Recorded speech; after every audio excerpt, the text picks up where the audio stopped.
Hello and welcome to another edition of Business and Financial Raw Talk, a no holds barred forum for leaders and innovators. I am Lawanna Bradford, and I'm so excited because today I have a very special guest. But before I get into who this is that will be gracing our platform, I want to ask you, are you that executive that senior level professional that is trying to navigate in these uncertain times? Have perhaps you found yourself kind of wondering what's going to happen? Maybe you're affected by the recent government shutdown. Maybe you're a contractor wondering, oh, am I still going to have this job once things open up?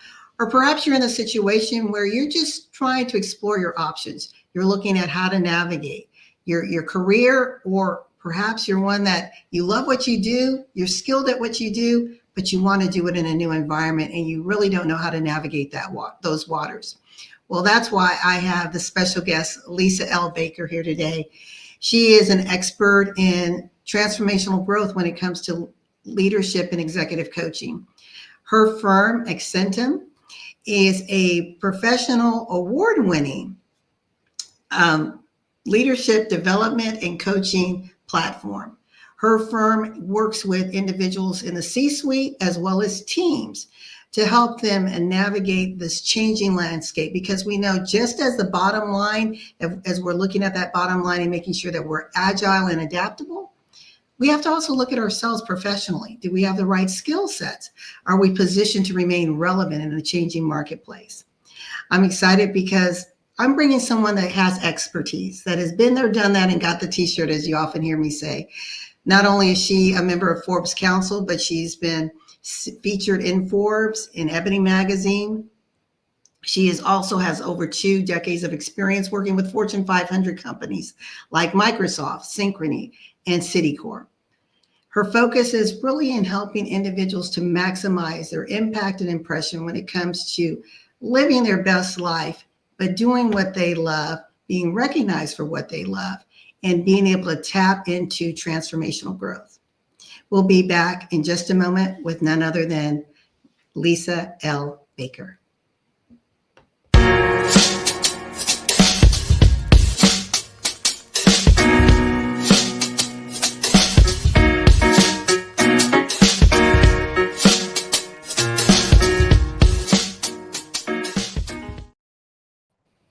How's it going, Lisa? It's going great, Lawanna. How are you today?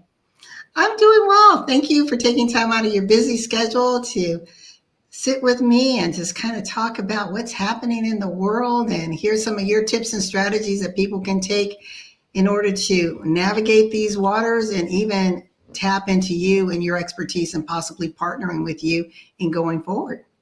Thank you so much. I'm so excited for this conversation today. Well, I told the audience a little bit about you, but I want them to hear in your words what Accentum is all about. Thank you for the opportunity. Accentum is an executive coaching and leadership development practice. I started the company almost 5 years ago after exiting corporate America. And I did that so that there would be a space for high performing leaders to get the support that they need to grow and lead in a way that feels very aligned to who they are, what they value, and the impact they want to have, the legacy that they want to leave. I love that. I'm going to show our audience a little clip, and then we're going to get right into this conversation. Welcome to a new kind of coaching, a place where high achievers and big dreamers can finally get the guidance they need to level up and go farther than they ever thought possible. Accentum exists for those who are ready to live their best life, for those who dare to dream their biggest dreams. We believe in progress, not perfection. We believe in moving forward, and our trajectory is always upward. Ascend with Accentum.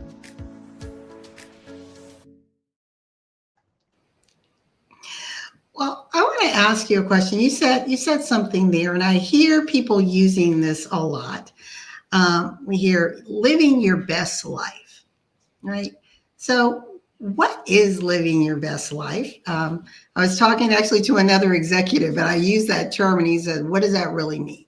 I Yeah. hear it, it sounds good, but what is it? So I want to just ask you, how do you help people find their best life? Because we're so conditioned, right? You go to school, you get your education, and you make sure you fit just perfectly in this box. And it feels a little uncomfortable until it doesn't. And then you're wondering, well, what is my best life? What would you say to individuals who are kind of struggling with that? Yeah, so much of what we're taught and told is designed to put us in a particular box. We hear a lot about what we should do, what we ought to desire next. But for me, living your best life begins with first getting really clear about who you are. What I mean by that is, what do you love doing? What is your purpose? Like, what's the reason that you do what you do? Why are you here? What's the impact that you want to make? Because truly, the definition of best life is going to vary from person to person. Best life for me means I get to do the work that I love every day in coaching and helping people to grow. But it also means that I am available for my family, to spend time with my grandkids, to do the things that really fill me up and bring me joy. And so I would say your best life is the life that allows you to lead boldly, live fully, to make the impact that you want to make. Often I'll go through an exercise with my clients where I ask them to envision that they're having a retirement party, and their family, their friends, former colleagues are all coming to celebrate this milestone in their lives. And then each person, one by one, if they choose to, has the opportunity to come up and say something about what you have meant to them, how they met you, the impact that you've had on their life. And when they do that visioning exercise, I ask them, what is it that you want to hear people say when they talk about how they know you, the impact that you've made? And when they have that really clearly in their sights, then I ask them, are you living today? Are you leading in a way today that will make that vision possible when you reach that point? If the answer is no or not fully, then you're not yet living your best life. I like that. I love the visioning exercise. And then you said, okay, are you doing the steps to get you there, right? Or is that just hope methodology? I hope that somehow some pixie dust gets sprinkled and somehow I will arrive there. But we know that greatness requires discipline and it requires focus. And you said something I do have to read because I don't want to misquote you. You said, we all have an area of greatness where strengths, passion, and purpose converge. Absolutely. We all absolutely have that unique area of greatness. And you said it correctly. Our strengths are those things that we are naturally good at. It's also the skills that we develop over time from the work that we do and the experiences that we have. Our passions are the things that we love to do, that we enjoy, that fill us up, that give us that meaning in life. And purpose is your why. Why do you do what you do? Why does it matter? Who are you here to serve? When you can get those three to align, the things that you're good at doing, that you enjoy doing, and that really fulfill your purpose, meet your why, that space where all of those things come together is your area of greatness. And no two people have the exact same area of greatness. When you lead from your greatness, then you're being authentic. You have power from that space. There's no competition in that space because there's only one you and one person who has that exact same combination of strengths, passion, and purpose. And the beauty of that is if I'm operating in my area of greatness, Lawanna, and you're operating in yours, and we have some alignment, maybe we share similar passions, maybe we have similar strengths, and we then can then put them together and create exponential impact. That's the beauty of operating from your area of greatness. And I love what you said, Lisa, and you're exactly right. And I know when I'm dealing with my clients, I always remind them that when you are in your lane of genius, you've designed this blueprint of your life, of your career, of your business. The only one you can't compete with is you. And as you said it so beautifully, you are perfectly aligned with all of your gifts, all of your talents. There's only one you at this appointed time to do what you do. But often individuals get so distracted and infected with what I like to call comparisonitis. They're busy looking to the left, they're looking to the right, and they're not doing them. They're not being. And you use the statement you said, we need to focus on being versus doing. Can you unpack that for us a bit? Yeah, absolutely. So much of leadership and in work and life, right? We're told to do. You have to grind. You need to get this done, accomplish all the milestones. In work, especially in corporate spaces, things are set up based on the milestones you need to hit, the bottom line that you need to drive. And so we get so focused in doing. It's how we're rewarded.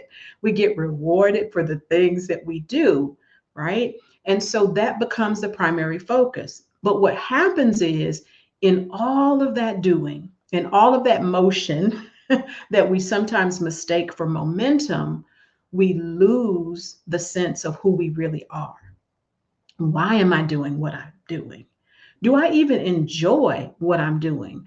We don't have enough time even to stop and ask ourselves those important questions because we're moving from one milestone to the next, checking one box or another.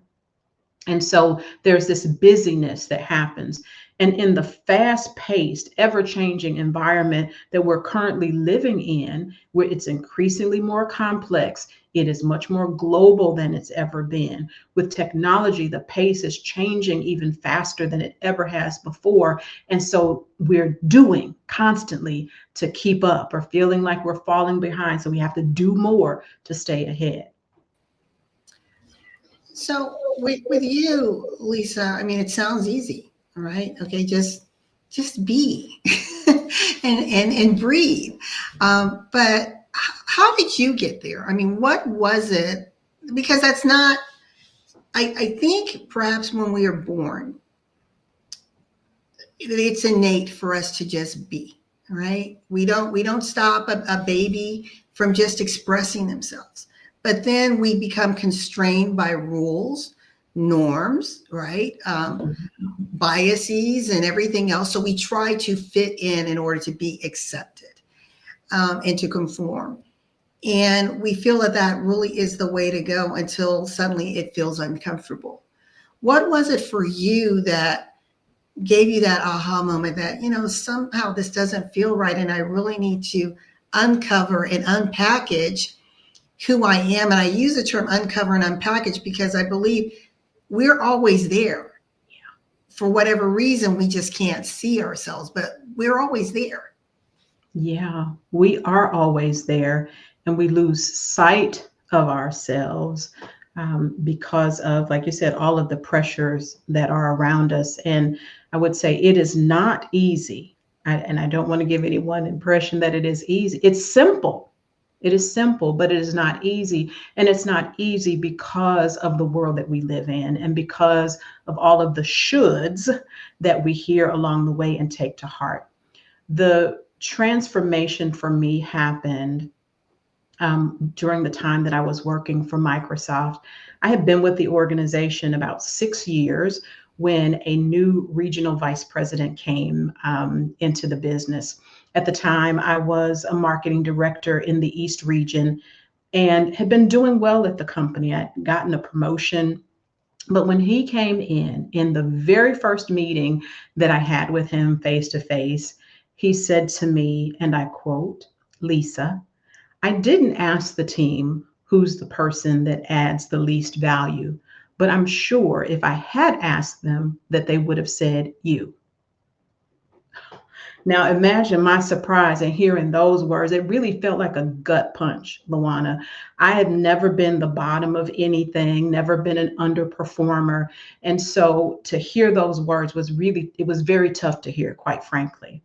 But I'm not one to back away from a challenge. So I said, you know what? I'm going to prove him wrong.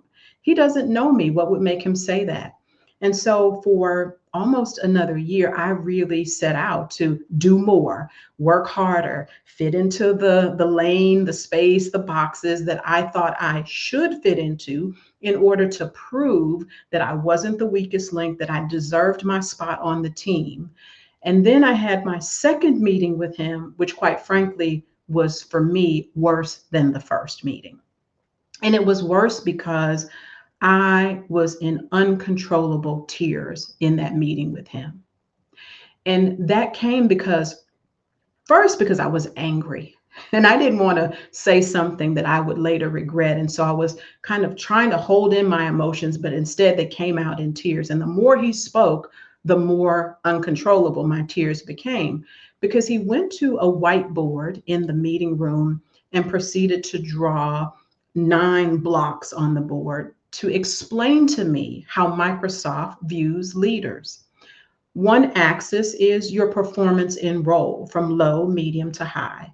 The other axis is the company's belief about your future potential with the company. Low, medium, or high probability that you'll be promoted 1 or 2 levels within the next 18 months. And he told me that in his opinion, I was in the bottom left box.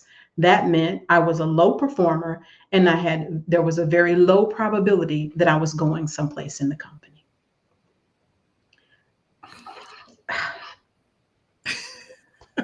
Yeah, exactly. I was Yeah. literally speechless, and all I could do was exit that meeting as quickly as possible. And I knew right then and there that I was not going to change his mind, that I could never do enough to be what he wanted or thought I needed to be for what he wanted on his team. Now, I could have made all sorts of assumptions and reasons as to why. And I thought about it. Was it that I was one of the only of a very few number of Black people on the team? Was it because I was a female? What? So many things I could have guessed, but it didn't matter. Frankly, I decided that it wasn't going to work for me, and so I made a bold choice, and I went and asked the company, specifically the woman who was my boss, because the regional VP was her boss, so he's 2 levels above me. I asked her to sever me from the company, to eliminate my role as they would if I had been part of a RIF, and then pay me whatever the company policy says I was owed, for 7 years of service with the company and my position having been eliminated. I also asked her if they would promote the person who had been working for me. She was a contractor. I knew she would have loved to be a full-time Microsoft employee. So I asked them to promote her into the role that they eliminated me from. I said, it's a win for everybody. I leave, my employee gets a promotion, and he gets me off of his team. And I was pleasantly surprised that they said yes to all of that. And the great news is that before I left the company, I had already had another job lined up with what is now Synchrony. And when I left Microsoft, moved to Synchrony, my new boss at Synchrony said to someone when he didn't think I could overhear him as I was walking away, he said, "That's the best hiring decision I ever made." Now, which is it? Was I the weakest link, low performer, not going anywhere? Or was I the best hiring decision that someone made? The truth is, I was both, because those were 2 different people with 2 different opinions. But what I realized is I was the same person. I had not changed. So I had done all the things at Microsoft that I thought I should do, looking the way I thought I should look for the executive presence that you're supposed to have, checking all the boxes, doing all of the things, but it didn't really net me anything because one new leader came in and decided I wasn't right for his team. So that transformation that happened was me saying, wait a minute, I didn't change. So rather than trying to be something that I think I should or that someone has told me I ought to be, why don't I just be me? Why wouldn't I just show up as my authentic self and let the chips fall where they may, so to speak? That was a huge turning point for me. My career took off from there when I stopped trying to be what I thought I needed to be and just determined to show up as myself with my strengths, my experiences, all that I brought to the table. Certainly being appropriate for the environment, but not trying to conform or twist myself into some shape that really wasn't my own. Yeah, it's amazing when you were explaining that. Like you said, you had two people, two perspectives, and you could have embraced either one, but you said, I need to reflect on who I am. And you have a very strong personality. Many people would fall into feeling defeated, not feeling valued, not feeling worthy or deserving, just accepting just to keep a job. And that takes us into where we are right now in this country. To those of you that are watching, we're filming from the US. There's a lot of turmoil going on, not just in the government, contract, private sectors. There's a lot of shifts, changes, reductions, mergers, layoffs. It's overwhelming. Yeah. And it's very easy right now for people dealing with mental and emotional crises. I mean, after the pandemic, we were talking about the second pandemic is emotional and mental well-being. And now you have things happening at such a rapid pace. And I heard you say, being agile and being flexible. Well, just 2 weeks ago, America looked very different than it does today. Right? The federal workspace looked very different than it does today. You look at your major contracting firms, $17.5 billion was stripped from the federal government that was going out to these companies that were providing the services that we need in order to be the America that we promised to be for our citizens. In your position now, today, what do you do with that? I mean, how do you help decision makers understand that even though you may have those that still remain, there's guilt, right? Because they feel like, okay, I made it, at least this wave, I'm safe, but they feel bad for their colleagues that are gone. They're living in an ongoing state of fear and angst. And I want to bring this up. I was looking at some recent stats, and it said of the workforce, you have 80% of those that are under the executive ranks that are very discontent with work. 80%, that's a very high number. Very high. And then you have the converse, where they say 80% of executives are very pleased with where they are. Now, this is where I'm going to challenge you. So when we look at our marginalized communities and the representation or the lack thereof, that's who I want you to, that's what I'd like you to paint the picture of, is what does corporate America look like when it comes to representation of people of color, especially women in executive ranks, and how do these people really feel? Yeah, I'm so glad you're bringing this up. This is, after all, called raw talk, right? So let's have that raw talk. The reality is that, as you said, we have changed in this country recently. And frankly, with the attack, dare I say it, on diversity, equity, and inclusion in this country, we are going backwards, in my humble opinion, in terms of the level of diversity. And we're still not where we needed to be.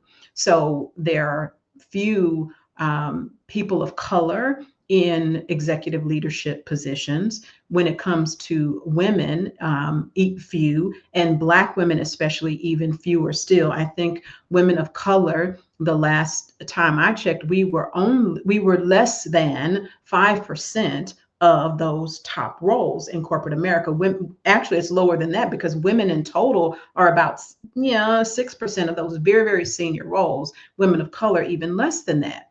And that problem is being exacerbated. And then you talk about, so what are we feeling? Well, yeah, the people at the top are feeling better about themselves and their role because they're making the most money, so they aren't as impacted by the changes that we're seeing in the world, people being layoffs, et cetera. So they're not as impacted. And they are increasingly looking more like each other and having similar beliefs, value systems, et cetera. And so it's comfortable in those spaces. But what the numbers don't tell you about those very senior roles is that there is a loneliness epidemic at the top. CEOs and people in those very high seats feel very lonely because it's isolating being up there at the top and feeling that disconnect from people lower, and the amount of time that they're spending working and the increased pressure because of the rapid pace of change is increasingly isolating. And that's the challenge we're dealing with. So you have this big gulf of people who are at the lower ends of the organization, from entry level probably up to about mid-manager, where there is a lot of fear, there's concern about whether they're even going to keep a job. Some people are quiet quitting, so they're still in the seat, but they've checked out mentally and emotionally because of the stress and the pressures, yet they need to stay because they need the paycheck, quite frankly. And then you've got the very top of folks who are still making the bulk of the money. The disparity in income is huge. So they don't have the financial worries as much, but then they're isolated and dealing with the pressures that come from the very top and from outside the organization that says you have to operate a certain way, especially if you want to continue to get funding and support from the government. Yeah. I want to read some of these stats to you. And the reason why is because we know that there are conversations that are happening by powers that be that we're going to minimize the analytics that are out there. That's telling us the true story. So the S&P 100, women make up 29% of top senior leaderships. But of the 500 CEO spots of the S&P 500, okay, 500 spots, only 41 are women. Yeah. Then it goes down to overall C-suites, and these are numbers coming from Spencer Stewart study. It says women of color make up approximately 4% of C-suite. And I want to toss this ball to you because this is very serious. So number one, we're dealing with rapid change. We're dealing with possibly changing the truth of our analytics. And then we're being told that DEI is bringing too many people of color, too many people who look like you and I into the workspace. But the data is saying, hello, you only have 4%. Of 500, you have 41 women. So where is the overwhelm in numbers that they want us to think about? And then what do you, and I know this is a multi-part question, when you're going in and you're having those raw conversations with C-suite, what role can you take to help create a greater sense of awareness, help to shift the narrative, and to create these bridges so that we truly have a diverse workforce that represents the population that we serve? Yeah, it was tough before, and it's becoming increasingly more difficult, to be honest. And I'll add another layer, Lawanna, to what you've shared, and that is, it's not just the narrative that there are too many of us in these roles, but it's also the narrative that, excuse me, that those that we're bringing in aren't qualified, that they're being hired just because they look a certain way, and that is absolutely false. I don't know any organization no successful organization is hiring someone who is unqualified and giving them a position of leadership simply because of their race or their gender. That just doesn't happen. It doesn't make any sense because you cannot be successful operating that way. So that's another false narrative that we're having to combat. So, how I approach that when I go into organizations, I start with what matters most to those leaders, right? Their bottom line. Let's talk about your bottom line.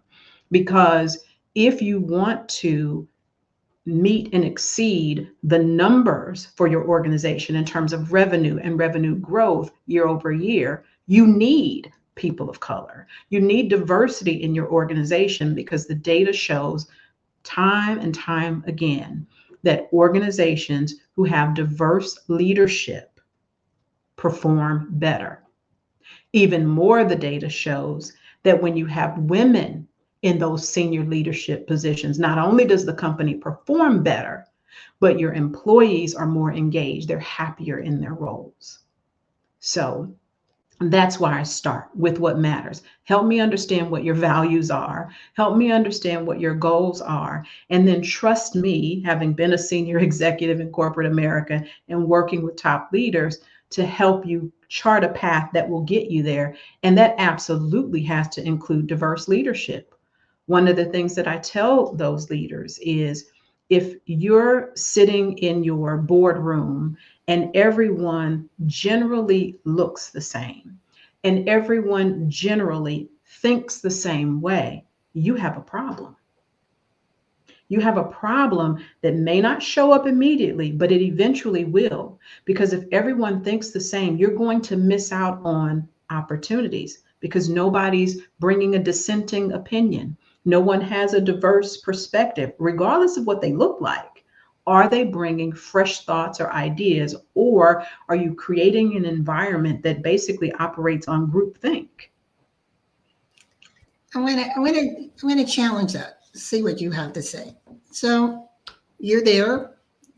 Some are in favor of what you're saying, but others may oppose because they're looking at yesteryear, right? And they're saying, well, I hear what you're saying, Lisa, but think about the legacy companies that existed today. We didn't have representation. Mm-hmm. We did just fine. We're still here. So why does it really matter? Yeah, that is a great pushback. It matters because we're not operating in yesteryear anymore. That's why it matters. In today's economy, with the business world now is increasingly more global, right? And you absolutely will not be able to continue to keep pace with the increasingly volatile, uncertain, complex and world that we're living in today with all of its ambiguity when everyone thinks the same. Where does the creativity come from? Where do you get the fresh perspective and new ideas? Who are the people in your organization that have the strategic foresight to recognize what's coming next, not just operating in the now? And so many leaders are being short-sighted in this season, and they're operating in the now based on the current administration, based on the current trends, but that won't last. It might feel like it's going to be forever, but it won't. The pace of change, I don't care who's in leadership, whether it's inside our organizations, in the government, it's changing rapidly, and we have to keep pace with it. And the only way to do that is to invite diverse perspectives. That's how you get the innovation that you need to stay relevant in today's business environment. Yeah, I love that. And from your marketing perspective, I would like you to address the audience from, positioning and staying relevant means being able to understand these emerging populations, right? How do you serve them? How are they even going to be trusting enough to let you come in to assess what their needs are? Or are you just going to discount the bulk of the world that happens to be Black and brown? Yeah. I'll toss that one over to you. Yeah, I told you it's raw talk. I love it.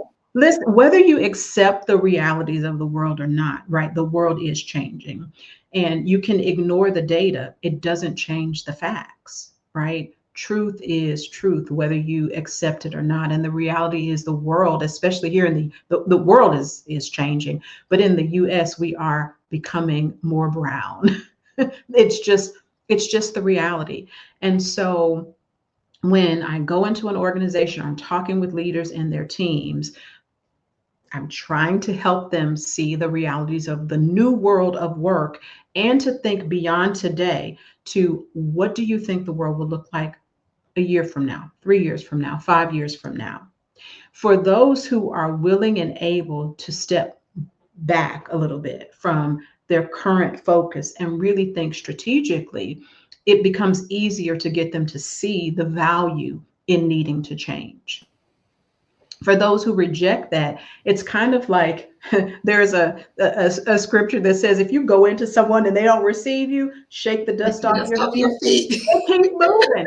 And that's really what we have to do. Not every we will not win everyone. That's just the reality, right? Some Yes. people will hold fast to their beliefs. And the beauty of it is they get to do that. They get to do that.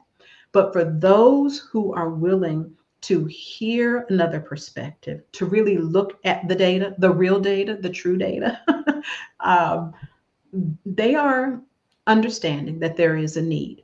So what they're doing now is trying to find more creative ways to move forward and to operate, still having diversity, et cetera, without upsetting the governmental apple cart. Can I say it that way? Yes. Well, we're going to take a quick break. And when we get back, I want us to talk about, you mentioned that you're able to teach and empower individuals to lead from an extraordinary place.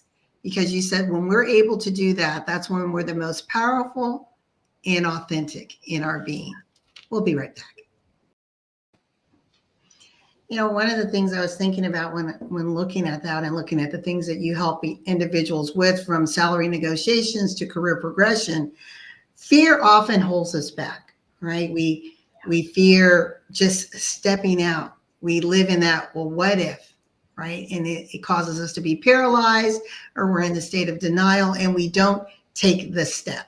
Because often fear isn't about what we're currently dealing with, it's what could possibly happen. Yeah.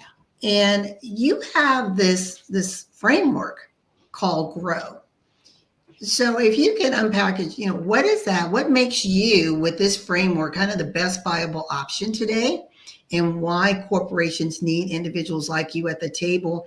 And how do you tie that back to that executive leader and that team and being able to lead from that extraordinary place? Yeah, thanks for that question. The GROW coaching process that I use, GROW stands for gain insight, realize new possibilities, overcome obstacles, and win at life and in leadership.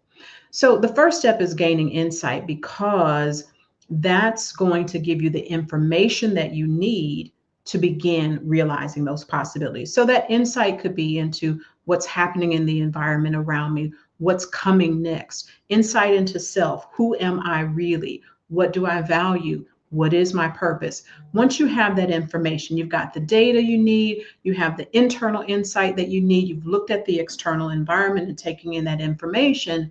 Using that information, then it now unlocks you to begin to envision more possibilities. That newfound insight creates the awakening so that you're not operating from a place of fear. And I always tell clients, as you said, Lawanna, people will have those what ifs. Our what if scenarios are often negative. What if this doesn't work? What if I fail? And I ask them to answer that question. Don't allow it to just sit out there and paralyze you. If you say, well, what if I fail? Now answer it. If you fail, first of all, what will failure look like? If you do, then what steps will you take? That's where we're learning to overcome obstacles, right? We're anticipating the roadblocks that we might experience. We're answering those what if questions so that we can form a plan so that we're not caught off guard when we do run into an obstacle. But I also encourage them to think of positive what ifs. What if this is more successful than I expect it to be? What if the transformation happens sooner than I expect it would? What will I do then? And answer those questions. So you have a full plan. Now that you know what's possible, you have a full plan to overcome any obstacles. And then you can get to the winning part. Winning looks like defining what success is for you so that it aligns with your insight, it aligns with your values, etc. And it is taking into account not just what happens in business, but it really is about where we started, that best life definition. That's what winning looks like. Are you living your best life? And that becomes a continuous process of growing so that you're constantly evaluating as you get new insights, you have new possibilities, you have some more obstacles. So that's that continuous level of ascending from one level of growth and success to the next. Yeah, I love that. And, the one thing that I was thinking about is business goes through its cycles, right? So business theory, business practice. And right now we are in a rapid change environment. So I'm a strategist. And as I was listening to you, I was thinking, because I have a system called the R3 that has some elements, but it's a little different in how you overlay it on strategic planning. This, you're taking it and dealing with the individual in their corporate and professional presence. But where we intersect is when you're saying gain insight, because often we want to jump to wherever it is, right? But we're not assessing like what does the environment look like that we're saying we want to be in? Do we have what we need in order to maximize our opportunity for success? Do we have the alliance and allies that we need? Because we know in executive leadership, that allyship, those strategic partnerships and relationships are very critical for your division and team successes. And then I love what you said about realizing the possibility and shifting that instead of saying what if, looking at it from a positive spin, the good possibilities, not the adverse things. When you do that, I want to toss this back to you. I believe that actually gives your team a sense of empowerment because you've placed them in this dreamscape, this place of reimagining, this place of empowerment, this place of being seen and heard and feeling that they're really part of this greater so what that is driving something more than the bottom line. I mean, I get the bottom line is important corporate, but as part of the movement, I have to know that it's not that I'm just trying to win, Coca-Cola, another 50, 60 million. It's what's the so what on the other end of that dollar, right? Yeah, it absolutely. What's the so what? And having those extra dollars, what does that give you the freedom to do? Because that really is ultimately what it's all about. And that reframing and looking at the positive perspective is so important. It's how I overcame the challenge that I shared when I was back at Microsoft, right? Sometimes the things we can view them as happening to us, but the shift might be, how is this working for me? And the reality is, though that situation was tough, it actually worked for me because it pushed me into my purpose. It pushed me into my next level. I had a great career as a result of that negative experience. So was it really negative? Did I fail? Was it? No. It was the catalyst for the next level of change. And so that's what we're inviting teams to do. When I think about this leadership and it's growing, it is one leader at a time. Because if you can transform the leader and their way of thinking and their mindset so that they are elevating their leadership, that leader can then transform the team. And because we're in this increasingly volatile, rapidly changing world, we need inspiration now. Just doing isn't enough. People need to be inspired and motivated to do. They need leaders that they can look up to, leaders that they want to follow. Not because of their position, not because of what the leader has done for them, but because that leader is a person, the kind of person that we want to follow. And that's where being becomes more significant than the doing. I love that. I'm going to ask you this. So we have a lot of coaches and consultants out there. There are a lot of executive coaches out there.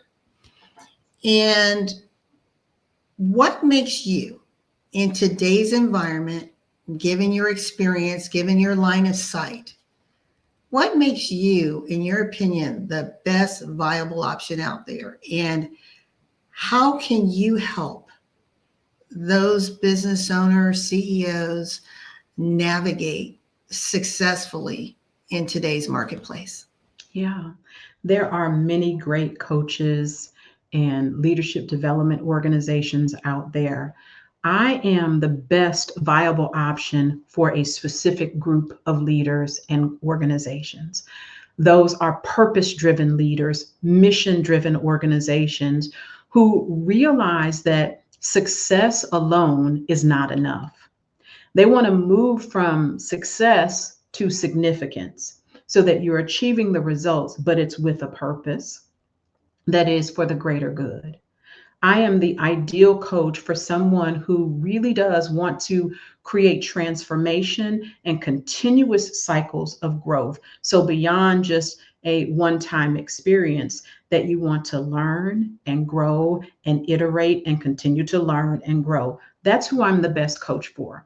I am also the best coach for someone who really wants to do the inner work, that they recognize that leadership and development really is an inside out game.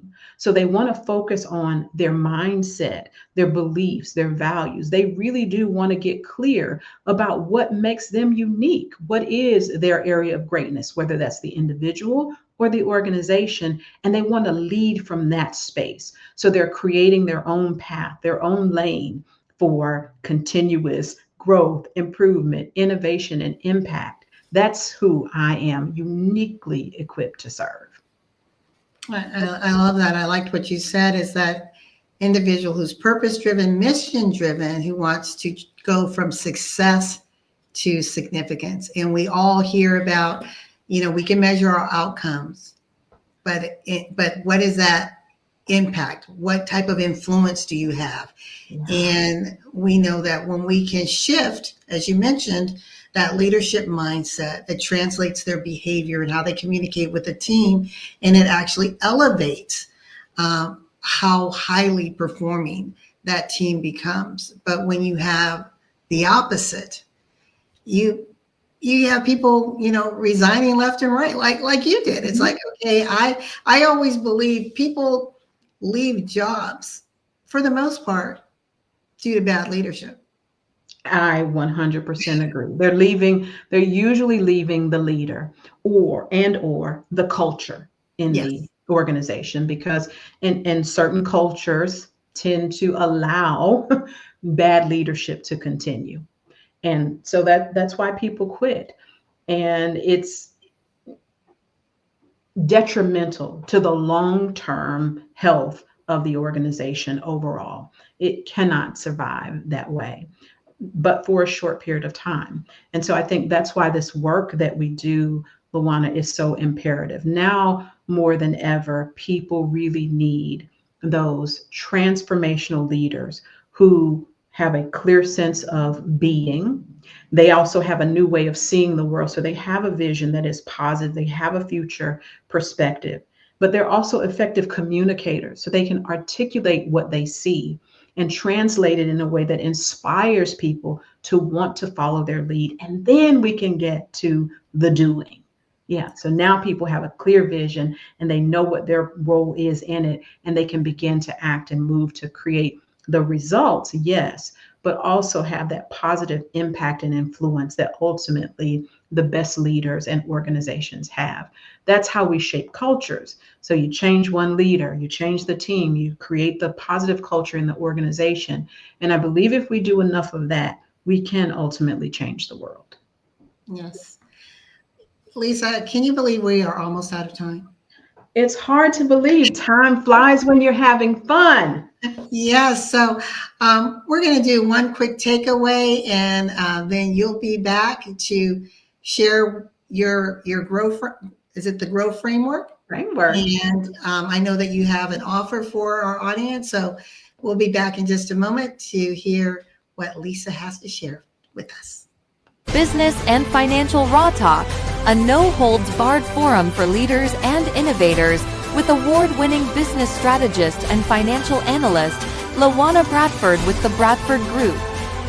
With Raw Talk, we are empowering women to rise and succeed in business and finances, and improve the world for the next generation.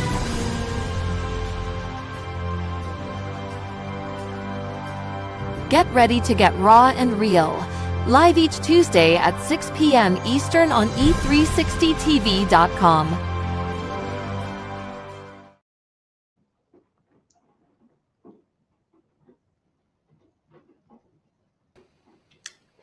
All right, Lisa, I'll let you take it away. Thank you, Lawanna. I want to talk to the leaders who are listening to this. You've worked hard to get where you are and you are successful, but that success has come at a cost. Your time, your peace, maybe even the people that matter. If you're honest, success doesn't feel as meaningful as you thought it would.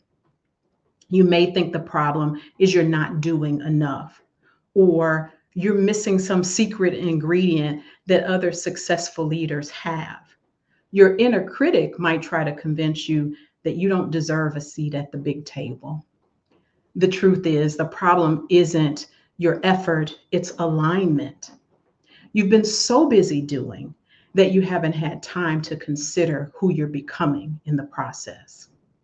And you've given so much of your power to serving other people's purpose that you've lost sight of your own.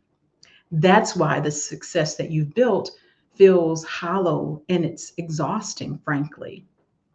Success without significance is hollow.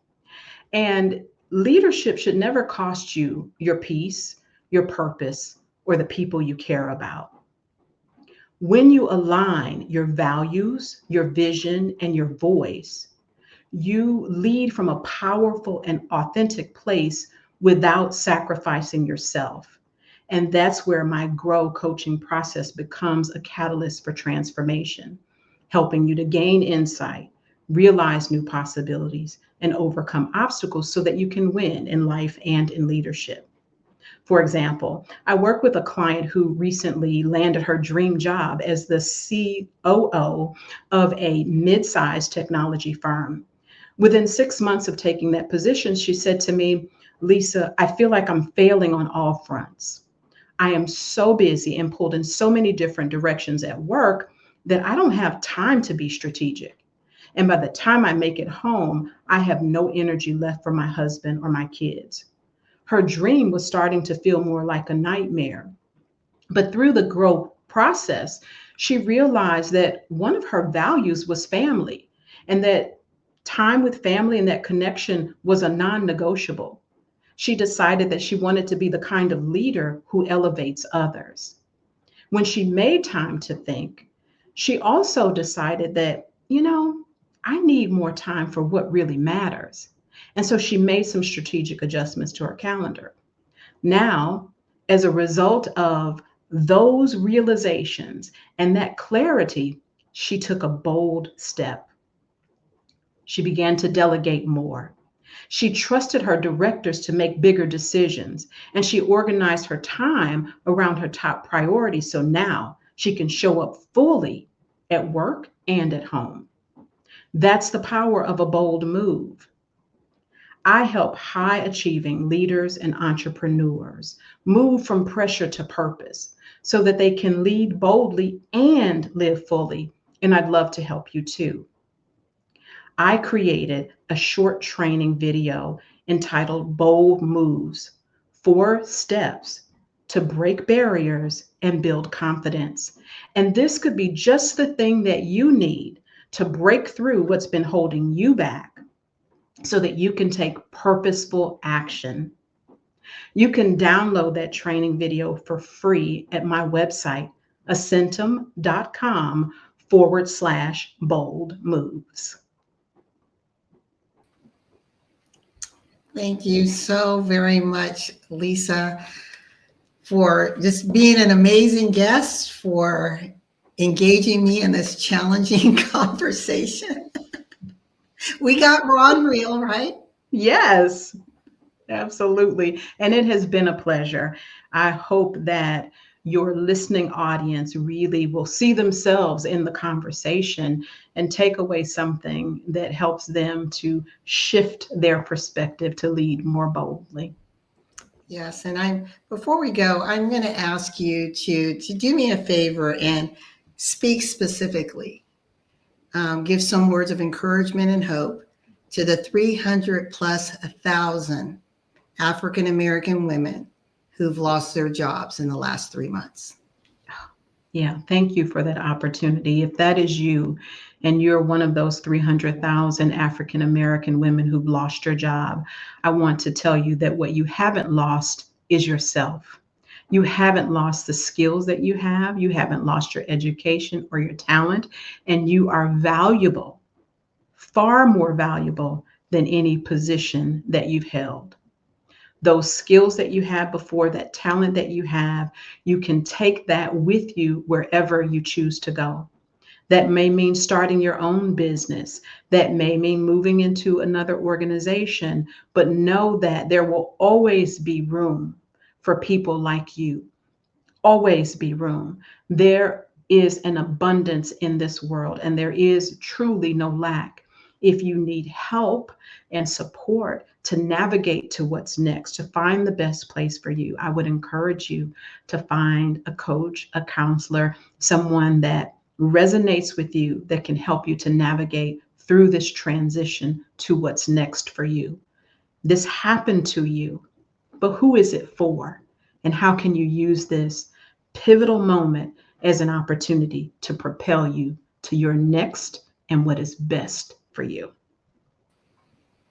Thank you so much. I know the listening audience has appreciated you in this conversation, and I look forward to staying connected with you and seeing what's next. Thank you. Same here. And to our listening audience, we look forward to seeing you next week for another edition of Business and Financial Raw Talk. And please remember, in life and in business, when your vision intersects with opportunity, success is inevitable. Bye for now.